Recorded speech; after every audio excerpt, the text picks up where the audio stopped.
तो देखिए हमारा आज का जो टॉपिक रहेगा सामने लिखा हुआ है, इतिहास का एक ऐसा टॉपिक जहां से अगर हम देखें दो महत्वपूर्ण अधिवेशन भी जुड़े हुए हैं जहां से क्वेश्चन एग्जाम में पूछे जाते हैं, हम उन पे भी बात करेंगे। और सामने जैसा कि लिखा हुआ सेविनय अवज्ञा आंदोलन 1930 जो ये आंदोलन हुआ, इस पर हम पूरी तरीके से बात करेंगे। क्या क्या यहाँ से क्वेश्चन बन सकते हैं एग्जाम में, स्टेप बाय स्टेप सभी पर बातें होंगी, ठीक है। सेविनय अवज्ञा आंदोलन पढ़े पहले भी होंगे, लेकिन ये मेरा दावा रहेगा अगर बाय स्टेप पूरी क्लास को सही तरीके से सुन लिया तो एकदम से सेविनय अवज्ञा आंदोलन से जितने भी क्वेश्चन एग्जाम में बनने हैं ना वो एकदम से क्लियर हो जाएंगे। और जितने भी मैक्सिमम वनडे एग्जाम हो या फिर मेंस एग्जाम भी हो उस लेवल के भी क्वेश्चन आपके क्लियर हो जाएंगे, ठीक है। तो सेविनय अवज्ञा आंदोलन क्या था, क्यों इसकी शुरुआत हुई, जैसा कि हमने कल लास्ट लेक्चर में भी पढ़ा और लास्ट आंदोलन हमने कल पढ़ा था, जैसे कि हमने लास्ट पढ़ा था असहयोग आंदोलन, तो उसकी शुरुआत किसी और मुद्दे पर हुई थी जैसा कि हमने उसमें देखा। लेकिन सेविनय अवज्ञा आंदोलन क्या डायरेक्ट ऐसे ही शुरू हो गया? नहीं, इसके पीछे भी कारण था। पहले सिर्फ बातों को सुनना है, लिखाऊंगा मैं पूरे लेक्चर के बाद, कॉपी पेंसिल डाउन नीचे रहेंगी और उसके बाद फिर पूरे बाय स्टेप सुनना, ठीक है। सेविनय अवज्ञा आंदोलन जो था स्टूडेंट, वो था आपका, ये मान के चलिए इसके कारण जो थे वो ये थे, कोई भी चीज़ डायरेक्ट शुरू नहीं होती है, उसके पीछे कहीं ना कोई कारण होता है उसका। तो सबसे पहले मैं कारण पे बात करता हूँ, क्या कारण था कि सेविनय अवज्ञा आंदोलन शुरू हुआ, क्या कारण था। तो ऐसा है कि भारतीय जो मंच था जिसको भारतीय राष्ट्रीय कांग्रेस के नाम से जाना जाता था, जो हम लास्ट लेक्चर में भी पढ़े, तो भारतीय मंच था जिसको हम भारतीय राष्ट्रीय कांग्रेस के नाम से जाना जाता था। उसके जो लोग थे यानी कि उसके जो सदस्य थे वो अंग्रेजी शासन से ये कहना चाहते थे कि भाई उनके लिए भी एक प्रॉपर संविधान होना चाहिए अपना, ध्यान से सुनिए, प्रॉपर अपना खुद का संविधान होना चाहिए, स्वराज होना चाहिए। स्वराज का मतलब है अपना शासन, क्योंकि हम देख रहे हैं कि उस समय अंग्रेज शासन के अधीन था भारत, यानी कि हम जो लोग थे अंग्रेज शासन के अधीन कार्य कर रहे थे, ये बिल्कुल क्लियर है। एक मंच भारतीय राष्ट्रीय कांग्रेस ही ऐसा मंच था जो उस समय भारतीय लोगों की बात अंग्रेजों के सामने रखने के लिए बनाया गया था। उसके लोग जो थे उन्होंने दो बातें उनके दिमाग में आई कि भाई भारतीयों के लिए एक तो स्वराज होना चाहिए, एक उनका खुद का संविधान होना चाहिए, ठीक है। तो ये चीज़ें सामने आई निकल कर, इसके लिए भारतीय राष्ट्रीय कांग्रेस ने प्रस्ताव पारित किए, ध्यान से सुनना है, क्योंकि प्रस्ताव पारित प्रोसेस क्या थी, भारतीय राष्ट्रीय कांग्रेस कोई भी प्रस्ताव पारित करती थी, एक एक बात को ध्यान से सुनना, भारतीय राष्ट्रीय कांग्रेस प्रस्ताव पारित करती थी, ठीक है। प्रस्ताव पारित करने के बाद फिर वो प्रस्ताव अंग्रेजी सरकार के पास जाता था और अंग्रेजी सरकार उसको यस या नो करती थी, ये एक प्रोसेस था नॉर्मल, ठीक है। तो ये क्यों शुरू हुआ सेविनय अवज्ञा आंदोलन, उसके लिए आपको दो चीजें बहुत ही अच्छी तरीके से याद रखनी है। एक तो 1928 की नेहरू रिपोर्ट,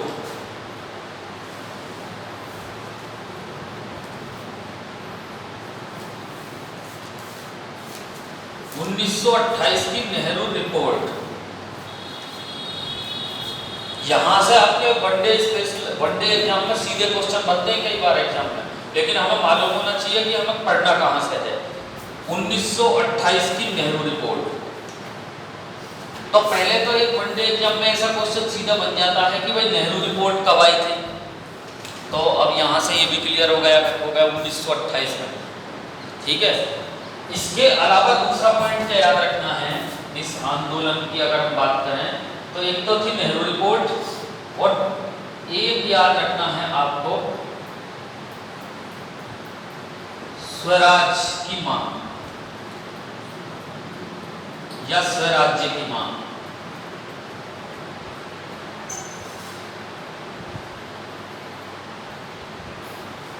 ये दो हिंट पॉइंट आप समझ लीजिए। असहयोग आंदोलन ऐसा नहीं था कि ऐसे ही चल दिया एकदम से। असहयोग आंदोलन के पीछे रीजन था, जैसा कि हमने कभी पढ़ा कि जब उसमें पढ़ा असहयोग आंदोलन में जैसा हमने पढ़ा था उसके पीछे रीजन था, ठीक इसके पीछे भी सविनय अवज्ञा आंदोलन के पीछे भी एक रीजन था, लेकिन रीजन अलग अलग है। उसके पीछे रीजन कुछ और था, इसके पीछे रीजन कुछ और था। ठीक है, तो एक तो 1928 की नेहरू रिपोर्ट याद रखना है, और दूसरा पॉइंट आप याद रखेंगे स्वराज की मांग। पहले मैं इन दो तथ्यों पर बात कर लेता हूं जहां से सीधे क्वेश्चन भी एग्जाम में बनते हैं। ये क्या था 1928 की नेहरू रिपोर्ट, बहुत ध्यान से सुनना, यहाँ से कई बार प्रॉपर एग्जाम में क्वेश्चन बनेंगे। नेहरू रिपोर्ट क्या थी? नेहरू रिपोर्ट जो थी, एक तो ये मानना है, एक तो ये जान लेना है, यहाँ से दो अधिवेशन लिंक करते हैं तो इसलिए याद रखेंगे। 1928 का कलकत्ता अधिवेशन,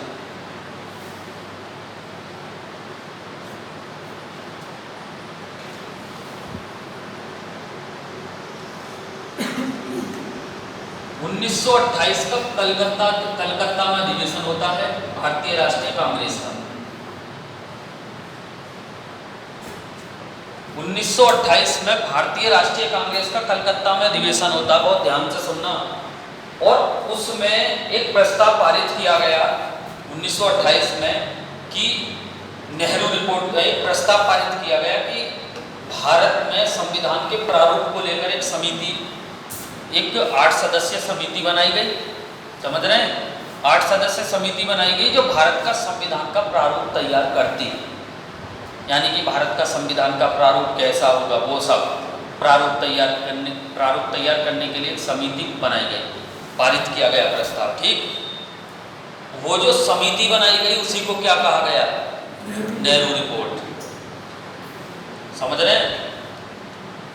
1928 याद रखना है, कलकत्ता अधिवेशन। कई बार तो ऐसा क्वेश्चन एग्जाम में बन सकता है कि नेहरू रिपोर्ट किस अधिवेशन में प्रस्तुत की गई थी? 1928 का कलकत्ता अधिवेशन, इसकी अध्यक्षता किसने की थी? यानी कि 1928 के कलकत्ता अधिवेशन की अध्यक्षता किसके द्वारा की गई थी? ये अपने आप में क्वेश्चन है, तो याद रखना मोतीलाल नेहरू। एक बात को याद रखना, पहले मैं इसको क्लियर करूंगा, तब इसको क्लियर करूंगा, तब सविनय अवज्ञा आंदोलन की पृष्ठभूमि को समझाऊंगा। समझ रहे हैं? तो 1928 की जो नेहरू रिपोर्ट थी, ये नेहरू रिपोर्ट क्या थी? बस पहले तो इतना जान लेना है कि एक 8 सदस्यीय समिति बनाई गई थी। ठीक है, और उससे बोला गया था आप संविधान का प्रारूप तैयार करिए हमारा। ठीक है, प्रारूप यानी कि कैसा होना चाहिए संविधान का पूरा सिस्टम। हाँ, तो संविधान का प्रारूप तैयार करने के लिए एक समिति बनाई गई, उस समिति को क्या कहा गया? नेहरू रिपोर्ट। नेहरू रिपोर्ट किस भारतीय राष्ट्रीय कांग्रेस के अधिवेशन में प्रस्तुत की गई? तो ये क्वेश्चन हमेशा याद रखना, 1928 के कलकत्ता अधिवेशन में ये प्रस्तुत की गई। ये क्वेश्चन एग्जाम में बनेगा ही बनेगा कि जिस अधिवेशन में नेहरू रिपोर्ट प्रस्तुत की गई, उस अधिवेशन की यानी कि 1928 के कलकत्ता अधिवेशन की अध्यक्षता किसके द्वारा की गई? मोतीलाल नेहरू। ये एग्जाम में पूछा ही पूछा जाएगा, मोतीलाल नेहरू। ये आपको याद होना चाहिए, ये प्रॉपर पूछा जाना है। ठीक है, अरे क्लियर? और ये बात आप जानते होंगे, यदि आप हिस्ट्री पढ़ रहे हैं, आधुनिक भारत का इतिहास पढ़ रहे हैं, तो ये क्वेश्चन एग्जाम में बनता है कि जिस समय जो भी महत्वपूर्ण विषय वस्तु हिस्ट्री में हुई है, उस समय के आपके मोस्टली क्या कह देते हैं, वायसराय पूछ ही लिए जाते हैं। ये बात मैक्सिमम याद होना चाहिए सभी को। यानी कि क्वेश्चन पूछा जाएगा कि जिस समय नेहरू रिपोर्ट प्रस्तुत की गई थी, उस समय वायसराय कौन थे? तो याद रखना लॉर्ड इरविन। ये अच्छी तरीके से याद रखना, लिखाऊंगा मैं बाद में, मोस्टली याद रखना, क्योंकि इरविन जो थे 26 से 31 के बीच में रहे, 1926 से और 31 के बीच में लॉर्ड इरविन रहे। अब चूंकि इरविन जब इतने समय में रहे तो ये कब की बात चल रही है? 1928 की चल रही है, तो प्रॉपर हमें जानकारी हो जानी चाहिए। यानी कि ये क्वेश्चन एग्जाम में पूछा जाएगा, नेहरू रिपोर्ट के समय भारत के वायसराय कौन थे, यानी कि वायसराय कौन थे? तो लॉर्ड इरविन। ये अच्छी तरीके से याद होना चाहिए। क्लियर? अब ध्यान से सुनना, ये तो थी ये बात है। इसके बाद मैं करता हूँ इस वाली बात, ये क्या थी? ये बहुत शानदार सवाल बनते हैं यहाँ से एग्जाम में, ध्यान से सुनेंगे। एक अधिवेशन होता है 1929 का लाहौर अधिवेशन, ध्यान से सुनिए, जस्ट इसके अगली साल, याद रखना जस्ट इसके अगली साल, यानी कि 1929 का लाहौर अधिवेशन।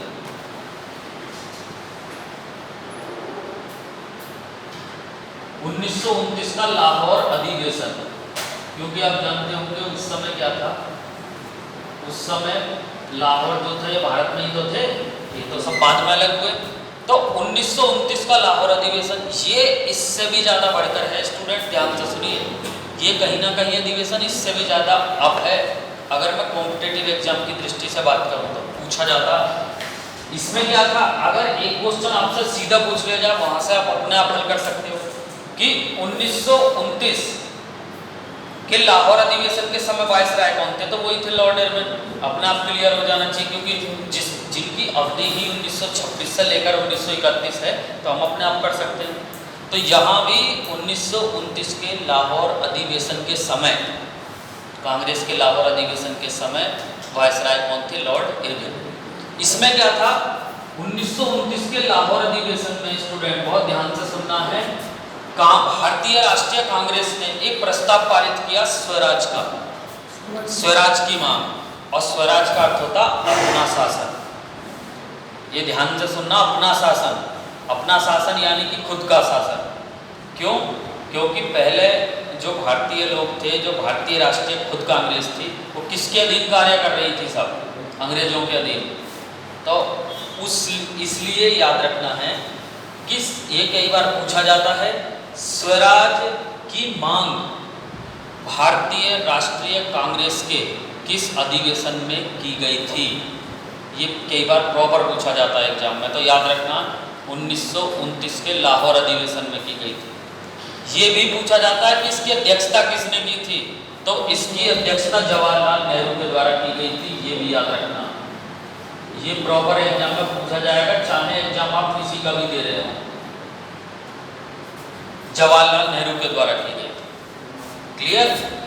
यानी कि यहां स्वराज की मांग की थी। हालांकि इसके साथ साथ ये भी याद रखना है, इस अधिवेशन में एक और महत्वपूर्ण कार्य हुआ, स्वराज की मांग की गई और 26 जनवरी एक डेट फिक्स की गई, 26 जनवरी, जिसे हम आज रिपब्लिक डे के नाम से भी मनाते हैं, कि जब कभी हमें स्वराज मिल जाएगा तो हम 26 जनवरी को स्वतंत्रता दिवस मनाया करेंगे, यानी कि इंडिपेंडेंस डे। 26 रिपब्लिक डे नहीं, इंडिपेंडेंस डे। तो कई बार ये क्वेश्चन भी एग्जाम में पूछा जाता है कि 26 जनवरी भारतीय राष्ट्रीय कांग्रेस के किस अधिवेशन में यह तिथि निश्चित की गई थी कि 26 जनवरी को स्वतंत्रता दिवस मनाया जाएगा? तो 1929 के लाहौर अधिवेशन में, या कह सकते हैं 1929 के कांग्रेस के लाहौर अधिवेशन में। ठीक है? इस अधिवेशन की अध्यक्षता किसने की? जवाहरलाल नेहरू। ये अब प्रॉपर याद रखिए, ये क्वेश्चन पूछा ही जाना है। ठीक है? अब क्या था स्टूडेंट, ये दोनों चीजें अंग्रेजों के सामने पहुंचती हैं, ये भी और ये भी, ये दोनों चीजें अंग्रेजों के सामने पहुंच जाती हैं, और अंग्रेज तो इन दोनों चीजों को ही अस्वीकार कर देते हैं या अस्वीकृत कर देते हैं। बहुत ध्यान से सुनिए, ऐसा ये सविनय अवज्ञा आंदोलन क्यों हुआ, इसका रीजन, पूरी पृष्ठभूमि समझनी है।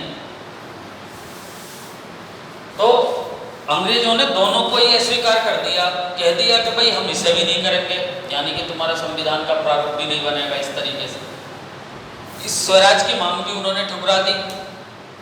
अब कहीं ना कहीं पर दोनों ही जो भारतीय राष्ट्रीय कांग्रेस के जो मेन मुद्दे थे,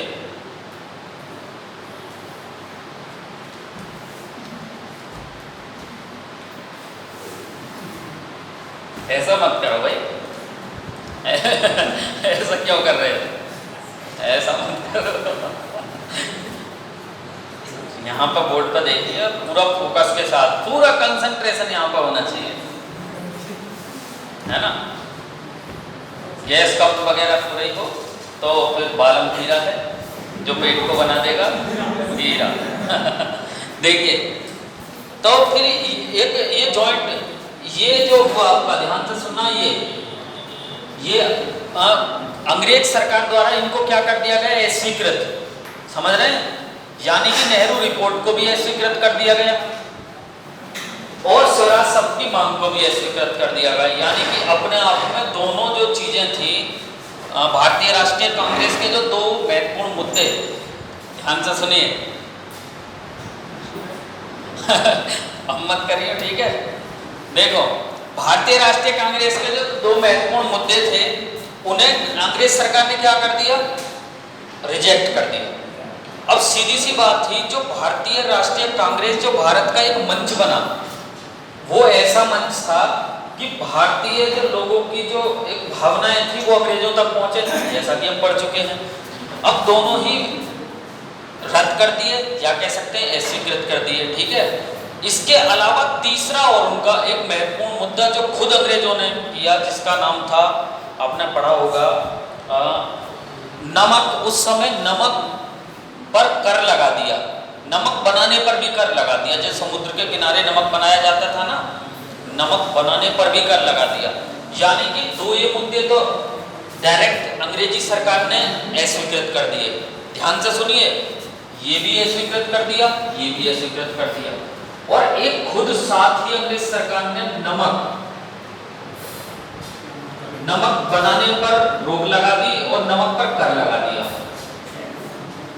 नमक पर कर लगा दिया। यानी कि एक जो समुद्री के किनारे जो नमक बनाते थे उन पर भी कर लगा दिया। तो तीन ऐसी बातें हुई जिनसे भारतीय जनता में, भारतीय राष्ट्रीय कांग्रेस के सदस्यों में आक्रोश पैदा हुआ और गुस्सा पैदा हुआ, कह सकते हैं, ठीक है। क्यों? क्योंकि उनकी दोनों बातें तो अंग्रेजी सरकार के द्वारा स्वीकृत कर दी गई। ये बहुत महत्वपूर्ण बातें थी।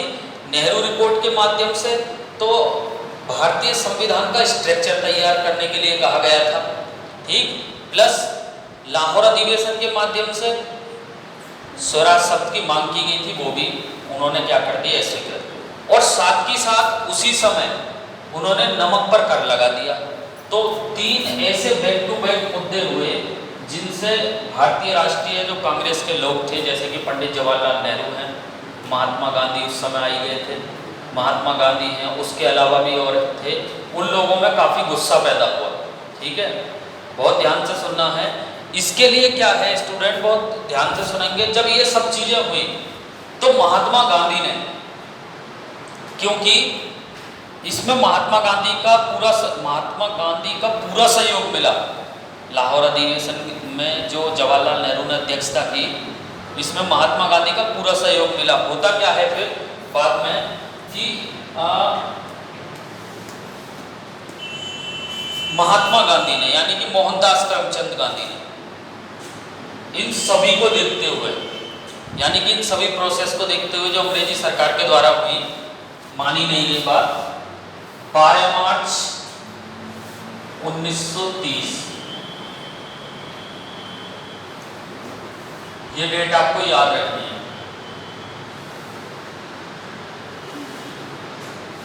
12 मार्च 1930 प्रॉपर रूप से याद रखिए, डेट बहुत इंपॉर्टेंट है, पूछी जा सकती है।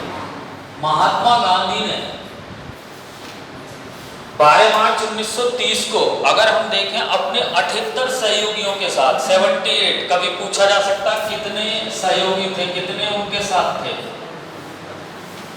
12 मार्च 1930 को अपने 78 सहयोगियों के साथ महात्मा गांधी ने साबरमती आश्रम से यात्रा प्रारंभ की। ध्यान से सुनना, साबरमती आश्रम से यात्रा प्रारंभ की और 240 किलोमीटर की पैदल यात्रा की। यहां से वनडे एग्जाम में फैक्ट भी पूछे जाते हैं, उन्हें भी मैं कवर कराऊंगा, लेकिन एक एक बात बोले ध्यान से सुन लेना क्या है। 12 मार्च 1930 को महात्मा गांधी ने अपने 78 सहयोगियों के साथ, जो उनके साथ लोग थे, जो उनके सहयोगी थे, जो उनके सदस्य थे, जो उनके अपने आश्रम में लोग रह रहे थे, 78 सहयोगियों के साथ एक यात्रा प्रारंभ की और 240 किलोमीटर की पैदल यात्रा की स्टूडेंट, जो कि 24 दिन में तय की। कई बार एग्जाम में यहाँ से भी क्वेश्चन पूछे जाएंगे, लेकिन पहले प्रॉपर रूप से इस पूरी तथ्य को सुन लेंगे, ठीक है। 24 दिन में इस यात्रा को पूरा किया, क्लियर। और 5 अप्रैल 1930 को, ध्यान से सुनना, ये डेट याद रखनी है आपको, 5 अप्रैल 1930 को ये डांडी पहुंचे।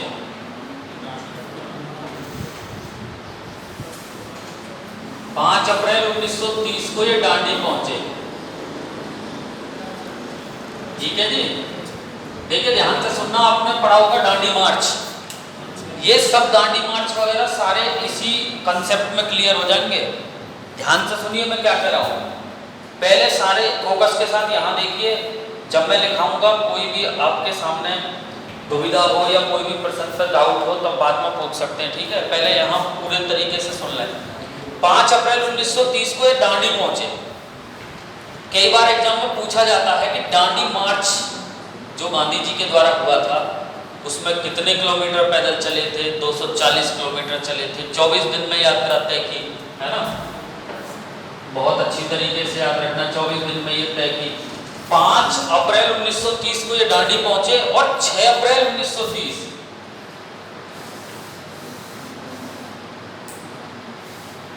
6 अप्रैल 1930 को स्टूडेंट बहुत ध्यान से सुनना, इन्होंने समुद्र के किनारे नमक बनाकर, किसने? गांधी जी ने। इन्होंने समुद्र के किनारे नमक बनाकर उस जो अंग्रेज के द्वारा जो कानून लाया गया, नमक पर कर लगाया गया, उसका विरोध किया। कब?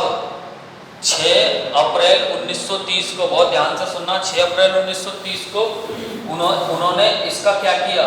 विरोध किया और यहाँ से एक प्रॉपर सत्याग्रह प्रारंभ किया, जिसको एक नाम दिया गया सविनय अवज्ञा आंदोलन। समझ में आया? इसी कारण ये डांडी सविनय अवज्ञा आंदोलन से भी संबंधित फैक्ट है, कई बार डांडी मार्च से भी रिलेटेड क्वेश्चन बन जाते हैं। तो यहाँ से क्या क्या वनडे एग्जाम में अगर हम देखें, या यूपीएसआई में देखें, या सीपीओएसआई में, या सीएपीएफ में देखें, तो क्या क्वेश्चन बन सकते हैं? मैं केवल फैक्ट की बात करूंगा, फिर उसके बाद आगे चल रहे हैं। 12 मार्च 1930 को महात्मा गांधी ने साबरमती आश्रम से अपने 78 सहयोगियों के साथ अपना एक मार्च प्रारंभ किया, जो कि पैदल मार्च था। 240 किलोमीटर की उन्होंने यात्रा तय की और 24 दिन में की। 5 अप्रैल 1930 को वो दांडी पहुंचे, समझ रहे हैं। और समुद्र के किनारे 6 अप्रैल 1930 को उन्होंने नमक बनाकर उस कानून का विरोध किया और सत्याग्रह प्रारंभ किया। ऐसे हुआ था आपका सविनय अवज्ञा आंदोलन स्टार्ट। क्यों? क्योंकि भारतीय राष्ट्रीय कांग्रेस के 2 महत्वपूर्ण मुद्दे को अंग्रेजी सरकार के द्वारा अस्वीकृत कर दिया गया था, क्लियर। उसके साथ साथ तीसरा उनका ये मुद्दा जो एक थोप दिया गया था, यानी कि नमक, जो कि आटे में मिलाया जाता है, खाने वाली चीजों में नॉर्मल एकदम नमक, उस पर भी कर लगा दिया गया। तब इसलिए महात्मा गांधी जी ने ये चीज स्टार्ट की, समझ रहे हैं। बहुत अच्छी तरीके से सुनना। अब क्या है, जैसा कि हमने पहले पढ़ा, असहयोग आंदोलन। असहयोग आंदोलन भी महात्मा गांधी जी के द्वारा स्टार्ट किया गया था, ठीक है। लेकिन वो स्थगित क्यों करना पड़ा था महात्मा गांधी को? क्योंकि उस आंदोलन ने हिंसक रूप ले लिया था, समझ रहे हैं ना, जिसको हम चोरी चौरा के कांड के भी नाम से जानते हैं, जो कि 5 फरवरी 1922 को हुआ। तो उस हिंसक रूप लेने के कारण वो क्या हुआ था? स्थगित हुआ था असहयोग आंदोलन। और इस बात को महात्मा गांधी जी जानते थे। महात्मा गांधी जी ने देश के सभी लोगों से आग्रह किया, बहुत ध्यान से सुनिए मैं क्या कह रहा हूं, कि सविनय अवज्ञा आंदोलन की कुछ बातें बताऊंगा मैं क्या क्या आग्रह किए। यानी कि सविनय अवज्ञा आंदोलन में जो आंदोलन के कारण जो विरोध होने वाले हैं या आंदोलन में जो विरोध होने वाले हैं वो हिंसक नहीं होंगे, बिना हिंसा के कोई भी विरोध किया जाएगा, ये बात तय कर दी गई। मैं जो बात कह रहा हूं उस पॉइंट को ध्यान से सुनिए, क्योंकि गांधी जी इस बात को जानते थे। पहले उन्होंने एक आंदोलन चलाया था जिसका नाम था असहयोग आंदोलन, वो खुद हिंसक घटना के कारण उन्हें स्थगित करना पड़ा था, उसके बाद उन्हें 6 साल की जेल भी हुई थी, ठीक है। लेकिन अब की बार उन्होंने स्पष्ट कर दिया था कि आंदोलन में आप विरोध कर सकते हैं, लेकिन आंदोलन का विरोध हिंसक नहीं होना चाहिए, ये बात उन्होंने पहले ही बोल दिया था। देखिए क्या क्या हुआ था, जरा ध्यान से देखेंगे। पहला पॉइंट, गांधी जी ने कहा कि जितना हो सके, ये सविनय अवज्ञा आंदोलन के विरोध बता रहा हूं किस तरीके से है, यानी कि आंदोलन में क्या था, जितना हो सके इतना नमक बनाकर कानून का विरोध करो, जितना हो सके इतना नमक बनाकर कानून का विरोध करो। अगला पॉइंट, विदेशी वस्तुओं का जितना हो सके उतना बहिष्कार करो, यानी कि देसी वस्तुओं को अपनाओ, क्लियर, ताकि अंग्रेजों को इनकम कम हो, समझ रहे हैं ना। अगला पॉइंट, भारतीय वकील यानी कि भारतीय लोग, वकील अपनी वकालत छोड़ें, वकील अपनी वकालत छोड़ दें, जो भी भारतीय लोग थे वकील थे वो अपनी वकालत छोड़ दें। नेक्स्ट पॉइंट, न्यायालय का बहिष्कार करो, यानी कि जो भी अंग्रेजी शासन के दौरान जो कोर्ट अपना डिसीजन दे रहे हैं, समझ रहे हैं ना, जो कोर्ट अपना डिसीजन दे रहे हैं उसका बहिष्कार करो। इसके बाद नेक्स्ट पॉइंट,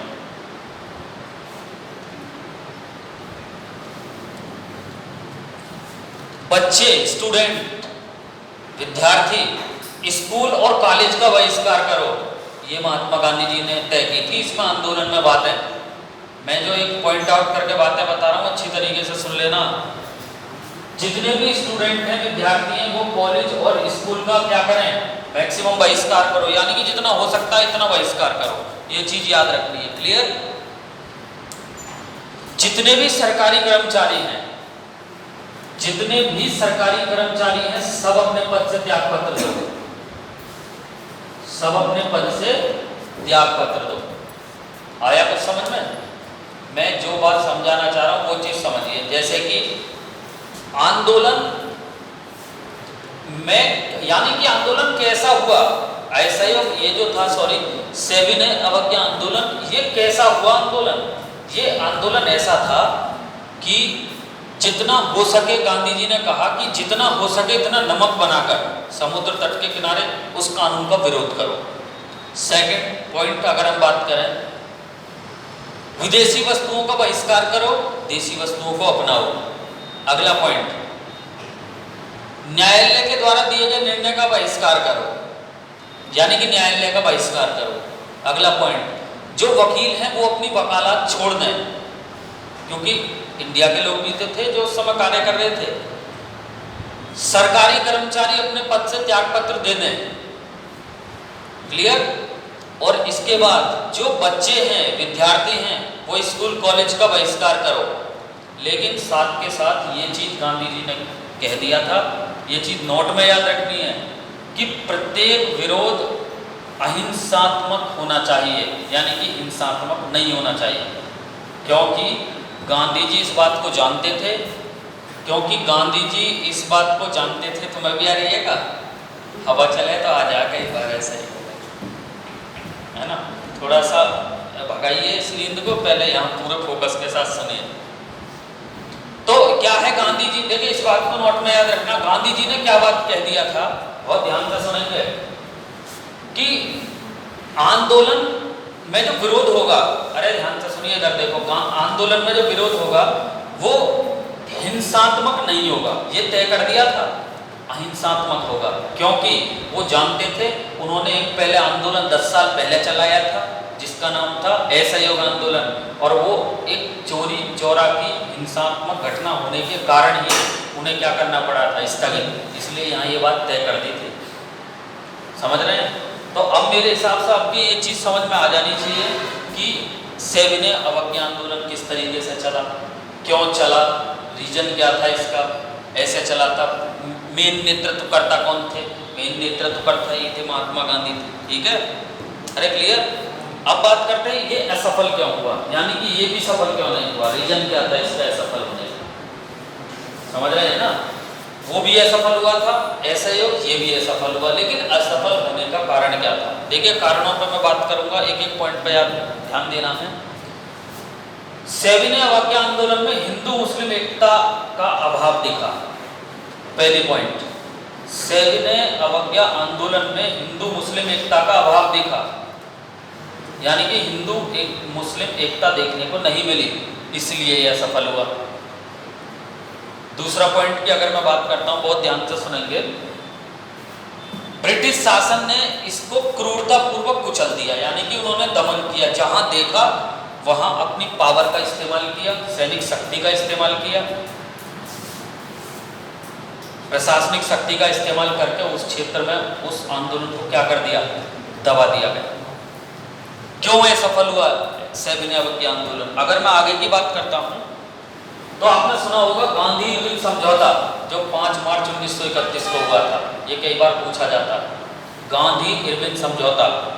ठीक है, गांधी इरविन समझौते के कारण, बहुत ध्यान से सुनिए, तीसरा पॉइंट, गांधी जी ने सविनय अवज्ञा आंदोलन को स्थगित कर दिया था, क्योंकि उस समझौते में ये बात तय हो गई थी कि ठीक है गांधी जी, हम आपकी बात को मानेंगे। बहुत ध्यान से सुनिए, वायसराय द्वारा, क्योंकि उस समय वायसराय कौन थे, लॉर्ड इरविन, और गांधी इरविन समझौता हुआ। कब हुआ? 5 मार्च 1931, प्रॉपर रूप से पूछा जाता है एग्जाम में, याद रखना। तो उस समझौते के तहत एक बातें तय हुई, बहुत ध्यान से सुनिए, कि जो आप बातें कह रहे हो ना गांधी जी, वो बात मानी जाएंगी, बात समझिए मेरी मैं क्या कह रहा हूं। तो उस समझौते के तहत गांधी जी ने क्या किया कि सविनय अवज्ञा आंदोलन को स्थगित कर दिया अपनी तरफ से, और स्थगित करने के कारण जो लोग थे जो इस आंदोलन में भाग ले रहे थे, उनके उत्साह में कमी आ गई। भाई सीधी सी बात है, अगर मुखिया हथियार डाल दे तो जो उसके पीछे की सेना है उसमें उनके उत्साह में तो कमी आनी है। ठीक है, तो इसलिए असफल हुआ। चौथा पॉइंट अगर हम देखें, लॉर्ड इरविन के बाद वायसराय बने थे लॉर्ड वेलिंगटन। बहुत ध्यान से सुनिए मैं क्या कह रहा हूं, बहुत ध्यान से सुनने वाली विषय वस्तु है, लॉर्ड वेलिंगटन। और लॉर्ड वेलिंगटन ने लॉर्ड गांधी इरविन जो समझौता हुआ था ना, उसको कुचल के रख दिया। यानी कि जो गांधी इरविन समझौते के तहत जो बातें हुई थी